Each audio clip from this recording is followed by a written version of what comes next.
Sa layuning magkaroon at matiyak ang isang ligtas at maayos na balik eskwela ngayong taon, ay matagumpay na nagsagawa ang Quirino Police Provincial Office ng isang special meeting noong ika-17 ng Hunyo na ginanap sa Quirino PPO Conference Hall San Leonardo Aglipay, Quirino.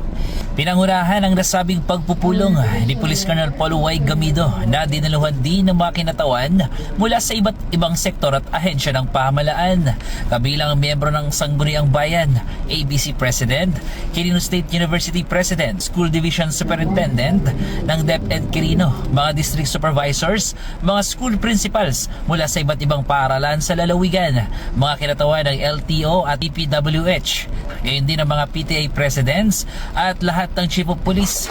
Layunin ng pagpupulong na higit pang palakasin ang koordinasyon at pagtutulungan ng iba't ibang stakeholders upang matiyak ang ligtas, maayos at matagumpay na pagbubukas ng klase sa buong lalawigan ng Quirino.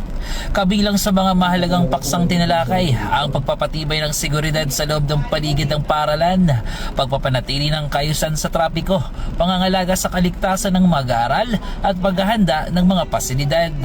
Inihag din ng QPPO ang iba't ibang programa at proyektong nakatuon sa kapakanan at kaligtasan ng mga mag-aaral, kabilang muling pagpapatupad ng proyektong katutubo na naglalayong palakasin ang ugnayan ng kapulisan at sektor ng edukasyon sa pamamagitan ng mga makabuluhang inisyatiba para sa mga mag-aaral.